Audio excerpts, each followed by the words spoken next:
Yeah, okay, time to live free. Plenty goals I'm achieving. Some real life topics and talking financial freedom. Mindset, soul and love, everything in between. This is Freedom Podcast. Tune in, live free. Hey, got my mindset right and I got the drive. Planning one day, no more job, no more 9 to 5. Love money, mine. Love money, mine. This is freedom. Tune in, cause it's going down. Woo!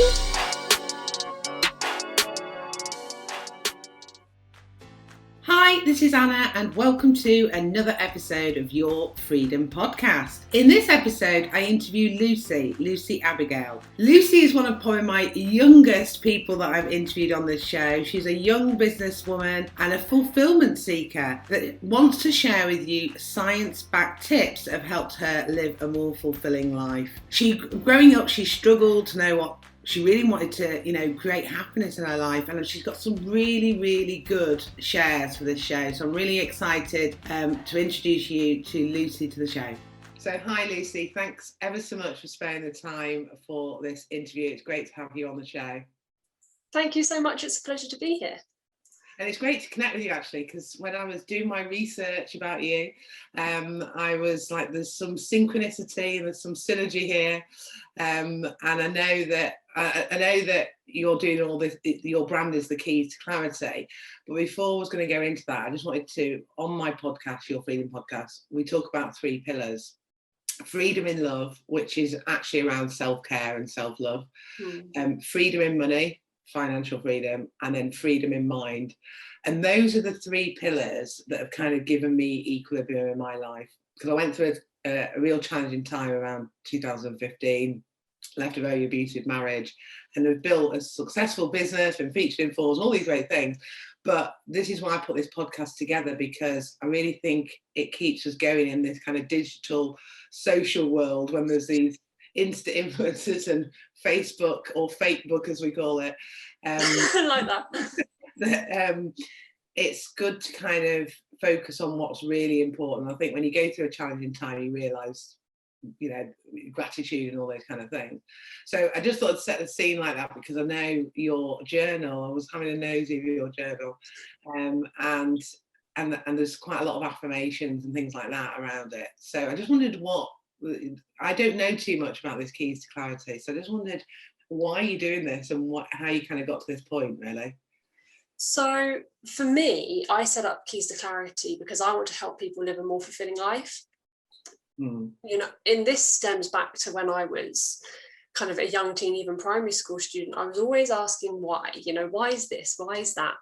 And I think naturally you kind of just fall into kind of the more existential questions, which is, well, why am I alive? What am I here to do? Kind of, why am I here? And obviously that really links into purpose and to really clarify your directions. And this was around the time when I was asked, what do you want to do for a career? And I won't lie, my aspirations were based around my favourite TV show at the time. I loved Suits. I don't know about you. I don't know if you ever watched the show. I loved it. I just wanted to be my own version of Harvey Specter. So I said I wanted to be a lawyer. And I did. I went and did open days to study law. And fortunately, before the time of university came around, I kind of came to my senses and said, this isn't what I want. GCSEs, A-levels, I had my struggles with them. And if university was not the right path for me, but I had absolutely no idea what the alternative was, because those were the only options available. It's like either you go to university or you do an apprenticeship or you get a job. That's it. And I said, well, none of these are appealing to me. University, because there's nothing that I want to study. I'm someone who prefers breadth instead of depth in anything. I didn't want to do an apprenticeship because, again, it was the studying element of it, and it was 7 years. And I didn't know what I wanted to do. That's a long commitment for someone who it's basically a guess, it's a gamble. And then lastly, I didn't want to commit myself to a job either, because there's so much that comes around in that.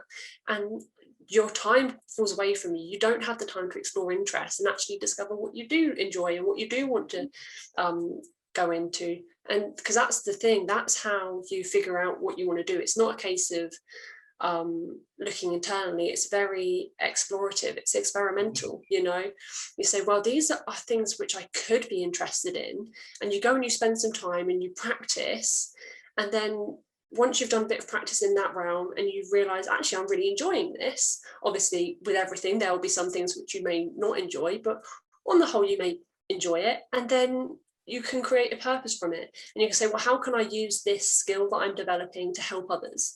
And that's when the fulfilling life part comes in. Yeah. A lot of people, they get to the point where they're skilled in something and they're attaining all of the things that they want kind of externally, but they're missing something internally. And it's because they haven't taken that next step to take their skills into a purpose and to serve other people.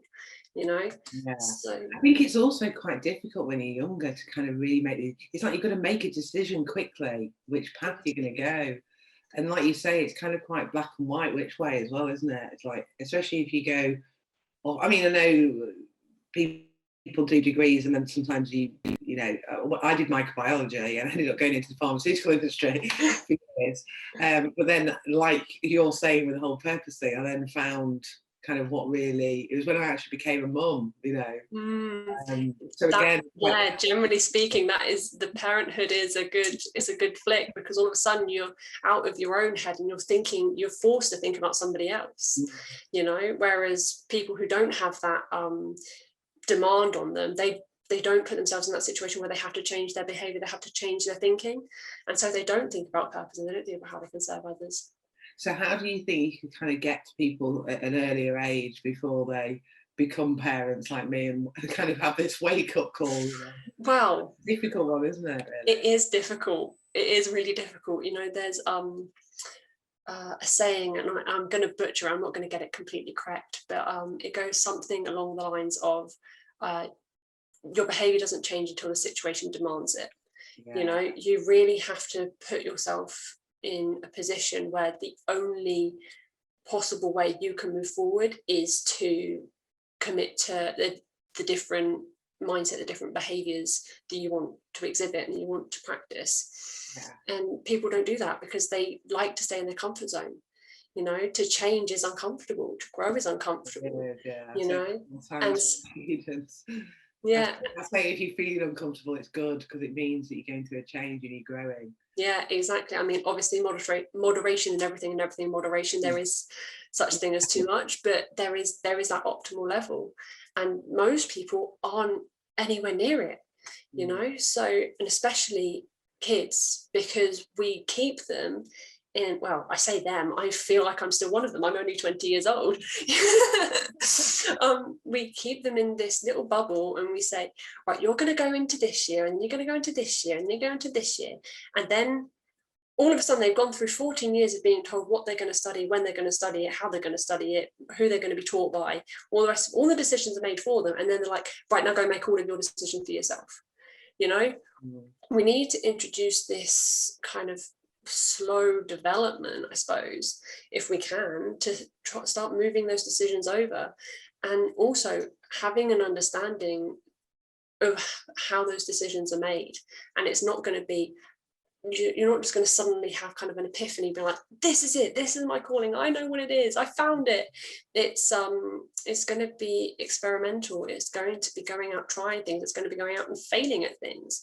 If you're not in a position to, if you don't put yourself in a position to fail, you don't put yourself in a position to succeed.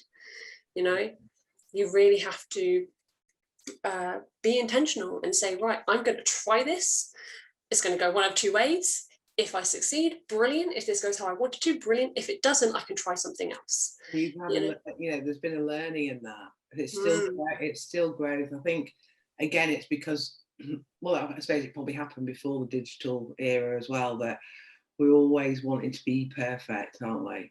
Focusing on perfection rather than, I'm trying to think what the word would be, but just taking action and trying things. And I was always someone at school that put my hand up regardless of whether I really knew the answer or not, because I just wanted to kind of get involved in the discussion. Whereas I get compared to my sibling, my sister, who only put her hand up if she knew she was right, and there's no right or wrong with that, because I often got it wrong. Do you know what I mean? So in a way, sometimes I maybe should have waited until I really knew the answer. I'm just keen to kind of have a go. To be fair, when it comes to learning, I think the role needs to be reversed. It's not the teacher that should be asking the questions, it's the kids, you know, because we're not supposed to be the ones that know, the student isn't supposed to be the one that knows.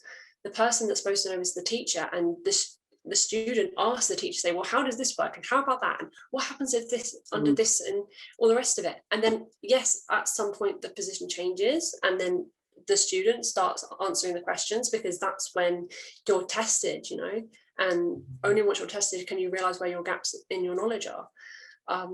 It would be so useful if at schools, even if it was just at sixth form, so that there was purpose and kind of a bit more, like you're saying, this kind of language around making mistakes and trying different things before you really decide what you want to do. Yeah.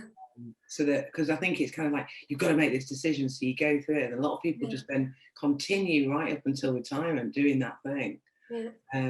So I think it's good, the work that you're doing, and I think if people are listening to this, because I'm an Amazon and e-commerce expert, that's my kind of thing, and I teach a lot of women. I focus on women just because of my personal journey, and I have a lot of people that say, I don't really know what my purpose is yet, and these could be women in their 40s, 50s, 60s even. And so from your perspective, because I'm just thinking, people listening to this thinking, I'm not sure if I've discovered my purpose yet, where would you say is the best place to sort of start with working out what to do? It's hard because different people will be in different places. If you're someone who's like, I don't even know what my interests are, I don't know what my passions are, that's what you've got to figure out first, because there's no point choosing a purpose in something you're not passionate about, because all of a sudden, in fulfilling your purpose, it will be a chore. It needs to be something that you're internally motivated towards. You're not doing it for what you can gain, you're doing it for what you can give. I like that. I like that. I think that's a good summary, the gain and the give, because that helps you question why you're doing what you're doing as well. And you mentioned right at the beginning of the podcast about gratitude. You just said it, and it stuck in my head because I wanted to bring up this point. A lot of people focus on gratitude, and absolutely there's so much science behind the benefits of doing that, but I think the focus needs to be at least 50-50 gratitude and generosity. It's like, okay, these are all of the things that I've gained from other people. These are all the things that I am privileged to have. But what are the things that you're privileged to give? Yeah. And if you just focus about that for 5 minutes an evening and say, well, what have I given today? Because I think one of the things I like so much about generosity is that it's literally a drug hit, a feel-good drug hit you get. Oxytocin, it's the connection drug, and when you give to somebody with no expectation of anything in return, you get a feel-good hit, they get a feel-good hit, and also any bystanders who see that, they also get a feel-good hit. And this kind of all compounds on itself, because then they're more likely to go and give to others, and then give to others, and it just benefits everyone's mental health. Everyone feels better. So don't just focus on what you have, focus on what you can give. Exactly, I like that. And also, to add to that, because you just reminded, I had a great boss when I was in the corporate years, and he always used to say that if you're just having a bad day yourself, go and help someone else. Yeah. Because instantly it just makes you feel good, because there's always people, it goes back a little bit to the gratitude thing, there's always people that are worse off than ourselves if we're having a bad day. So and then fits in with your thing about generosity, because if you then go and help them, then it's going to help you feel a lot better than you did, and I think you're totally right with around sharing and helping and generosity, especially with the last couple of years with everything that's been happening with the pandemic. I think if we focus more on helping others, rather than segregating, because there's lots of different opinions out there these days, that we should come as one and help people. The thing is for the people who are struggling, who don't yet know their purpose, you don't have to have a purpose to be generous. You know, you can get someone a cup of tea, open the door for somebody. Like, it's the smallest kindnesses, which I think a lot of people do take for granted, that anything that you can be grateful of, you can be generous with, you know. So just those small kindnesses, you know, just start with those. Yeah, really like that. I think for anyone that's listening to this, take Lucy's tips and just think of the things that you can do to help other people, especially as we're coming up to a festive time as well. It's a time to think about others that maybe don't have what we have, and helping other people and being generous, because it's been a tough couple of years. So as regards to like the keys to clarity, then how can this help bring all this together? Share kind of what you've been working on, what you're doing. So Keys to Clarity is my e-commerce business, and I set this up because, as I said before, I'm dedicated at the moment to helping others live more fulfilling lives. And so it's just me at the moment. It's a habit I need to work my way out of.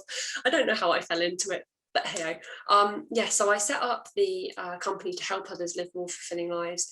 And I make sure that everything we do is backed by science, by psychology, positive psychology. So that's all of the science behind the best self-help books. And at the moment, I'm doing empowerment coaching and empowerment journals. Two things I'm so fascinated in, and I'm really enjoying, actually, really enjoying. The Finding Direction journal is one of those empowerment journals I mentioned. And this is probably going to help people who we've been talking about, who are struggling with purpose, because that's its pure intention.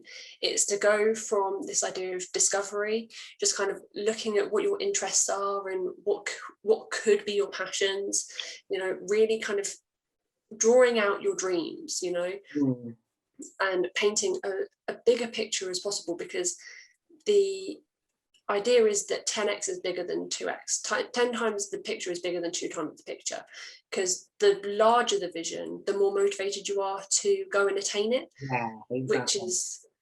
which I think is so important. So getting that clear vision is vital. And then once you've got that vision and you know what your passions are, and you know how what you want to work in, then you can determine a purpose. Then you can figure out how you're going to use my dreams and my skills and all the rest of it to help other people. Obviously, this journal then mentions all of the internal motivations that I talked about earlier. And then it goes into a whole roadmap of how you can implement your purpose into your lifestyle. And finally, it boils it all the way down to one single goal. And this goal is going to be challenging, so it stretches you, as we mentioned, but it's not going to be so complex that it's daunting, and that there's so much resistance that you're scared, and that you're scared to try, because obviously that's so dangerous. That just keeps people in their comfort zone. And that goal you can then commit to every single day, and just build the fulfilling life that I think we all want, really. Yeah. So that's all the journal is in sections to take you through that kind of journey. Absolutely, yeah. It goes from kind of discovery into dreams, purpose into motivations, roadmap into goals, and you get all of that, and it's in one journal. And your coaching goes on. So if people could grab the journal, but if they want a little bit more help and direction, absolutely. It's not something that I promote on the website, but if people are struggling, please reach out to me. More than happy to do kind of a 15-minute, 20-minute chat. Absolutely. Because I think, like I just said, I don't want to keep repeating about the pandemic, but you know, there are a lot of people that are struggling. A lot of people I've seen who, whether it's been their relationship or it's been their job, their job that they thought was a career for life, has suddenly, they've been furloughed or they've been made redundant and their job's on the line, or there's been health issues, and there's been lots of uncertainty. That's the thing. And uncertainty brings fear, and then you start questioning, am I in the right relationship or the right job, or am I, this health scare has given me, one thing I'll say on that point is something that I find quite interesting, is that the physiological response of fear and excitement is exactly the same. The only difference is how your mind labels it. So you can look at something like redundancy and being furloughed and all of this uncertainty, and you can choose to be scared of it, or you can choose to be excited of it. Now, it's certainly not as easy as that in practice. I wish it was. But definitely really do think about that. Think about how you can be excited instead of what you can fear. And the best way of doing it is focusing on what you can gain with this new path instead of what you've lost from the old path. Yeah, exactly. Yeah. It's good. I was talking to some of my Amazon students about don't let the kind of the opportunity of the crisis miss this opportunity, if you know what I mean. Because like you say, a lot of people are driven with fear, but if you flip it, there's quite a bit of excitement of opportunity, because as you will know, being in e-commerce, we've grown by 10 years during the pandemic. The volume of goods that are being sold online versus offline. And so there is always opportunity in sort of a crisis situation. But like you say, when you're right in it and something's happened to you, it's quite hard to do that. One of the things I do is I have kind of almost forbidden certain words in my vocabulary. One of them is obstacles. I don't use the words obstacles. I use the words opportunity. And just little things like that. It just frames your mindset, and it's far more helpful, because running a business, it's a scary thing, and I mean, I don't know any other 20-year-old that's doing it, so that can be quite lonely and that can be quite fearful. But just seeing that this is how it's good for me, seeing how I'm growing, seeing how the impact that I'm making. I had someone reach out to me just the other day and say, all of that content you've got on Instagram, I really find it very valuable. And because I actually went down and I archived all of them because I wanted to improve them all. And they're like, where have they gone? I'm like, don't worry, they're coming back. I'm just improving them. So that was really nice to see and to hear. Yeah, absolutely. So that sounds great. So for people who are listening, if you listening to Lucy and thinking, I feel aligned to this, I need some kind of help, because it sounds like you've got a really good structure with the journal that kind of funnels you down to. And as I say, it's all been backed by psychology, positive psychology, the science behind all the best self-help books. So absolutely. And if you don't know if it's right for you, give me a shout. I won't ever tell you to buy something if it's not going to work for you, if I don't think it's going to be of value to you. I don't think that's right as a business person at all. So if you've got any questions, do reach out to me. So what is the best way to reach out? Because I know you mentioned Instagram. So Instagram and Pinterest, I am at keys_to_clarity. I've also got my website, keystoclarity.co.uk, and you'll find all of our emails and stuff there. And also that's where you'll find the journal. I saw that. So we'll put all those details in the show notes. So if you are listening on iTunes, you'll be able to see that in the show notes. If you're watching us on YouTube, you'll also be able to go in the comments and grab Lucy's Instagram and Pinterest. And one last thing I will mention is I'll also create a free workbook to put in the descriptions and in the show notes, and that will just be a bit of a sample of what you'll get in the journal. And it'll be about clarifying purpose. Brilliant, great stuff. So everybody go and grab that free workbook that we'll see in the comment section. So thank you for that, Lucy. Not at all. Thank you. The other thing, what are you planning? In fact, before we move, I was going to ask you the big question. But before we go, any plans for 2022? Obviously, you're trying to grow this out and get it reach people. But too many plans. It's a bit scary. I'm getting scared of my ambition at the moment. So it's a lot about Keys to Clarity, just kind of really solidating a fan base or a brand base for the company. So a lot of marketing work is going to be happening. Obviously, all of my marketing is based on giving away free content and free advice, because as we've been saying, generosity is just so important. I have the coaching, I have the journals, I have plans to do a coaching course. you know, and masterclasses and things like that. Great. You could do consultancy for the corporates as well and get it into corporate. I mean, there's so many different ways it could go. But what I'm really excited about for next year on a personal note is a travel plan, which I've been wanting to do since I was 18. But obviously because of the pandemic, unfortunately, I haven't been able to do. And it will be a slow travel trip around Europe.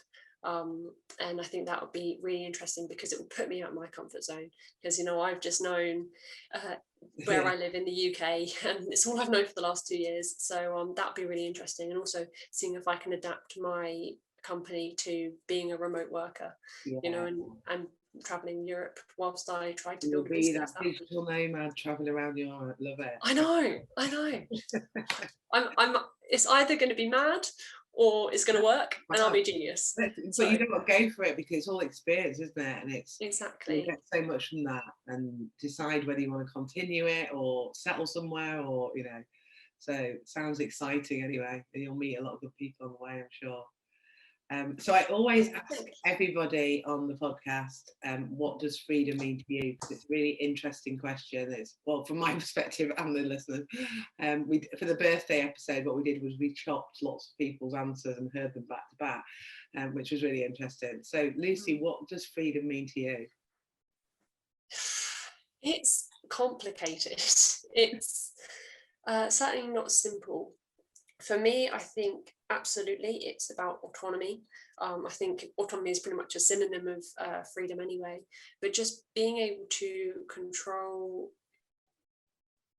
having a control of your life is, I think it's vital. I think, you know, setting your own time, setting your own priorities, you know, being able to give how you want to give, where you want to give. That's just so important. And you can't live a fulfilling life. You can't live a fulfilling life without autonomy. You can't do it. It's the same with competency and relatedness. So being able to build your own skills and being competent in those is really vital as well. And having the freedom to do that is really important. And equally being able to connect with the people that you want to connect to, you know, not limiting yourself to kind of cultural and all of the other barriers that we've got nowadays, you know, just breaking those down. Absolutely. So yeah, it's, for me, freedom is about autonomy, competency and relatedness. There we go. Love it. There we are. There's your little clip. There you go. Love it. Thanks for that, Lucy. And for those of you listening and feel inspired, go and have a look at Keys. I'm saying it wrong now. Keys to Clarity. It was .com, wasn't it? .co.uk or keystoclarityofficial.com if you want. So we'll check the workbook. Yeah. In the comments, all the information will be in there. So you can just click the links and go straight to find out more about all the good stuff that Lucy's doing. And I just want to congratulate you, really, because it's great to meet other people that are really wanting to make a difference and impact people's lives, to live a more fulfilling life, and to completely really have happiness, really. It's an uphill battle, because a lot of people have a perception of what happiness is, and actually, according to psychology, they're very, very wrong. So I find myself trying to convince people of a different way of thinking, which is a very hard thing to do. But I'm up to the challenge, and I'm out there. I'm doing my little bit. Yeah, you are, which is great to hear, especially that you're 20. You're like, wow. It's great that you've kind of come across all this stuff so early on in your life. So I wish you all the best. Stay in touch if I can help you in any way. I've got a brand that I've just literally launched a couple of weeks ago called Unapologetically Me.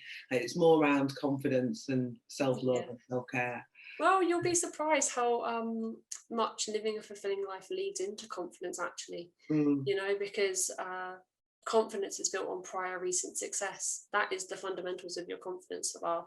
And, you know, you've got to be aware of what I call identity capital, you know, all of the things that you're proud of, and making sure that it's proud of who you are and not of what you have. Absolutely. Absolutely. Yeah. Love it, love it, love it, love it. Sorry, we could go on for ages. There's so many different. It's one of those topics that we could talk and talk and talk. Yeah. But thank you for sharing your workbook with all my listeners as well. And if you are listening, I'd go and grab it, because you can get a taste of what the journal's all about, and maybe, kind of connecting with you and getting inspired to kind of make those changes, really, to live a more fulfilled life. So it's been great to connect with you, great to interview you, and do stay in touch. So thank you. No, brilliant. Thank you so much. I will. Thank you. Thanks for listening to another episode of Your Freedom Podcast. And don't forget to subscribe on iTunes and subscribe on my YouTube channel. And if you want to get more freedom in your life, then come and join Your Freedom Project Facebook group, which the link is below in the comments section. And I am giving you a copy of my visualization manifesting book. So manifest more freedom in your life and live the life of your dreams. Hey, thank you for listening. Hope you had a blast. Here to elevate your life. It's the Freedom Podcast. Love, money, mind. Love, money, mind. Wanna see you all win. Wanna see you all shine. Just make sure that you subscribe. Bringing good vibes. Join the Facebook group. Now it's time to change your life. Hope you come back. Right now is the chance. This is an experience. It's the Freedom Podcast. Hey.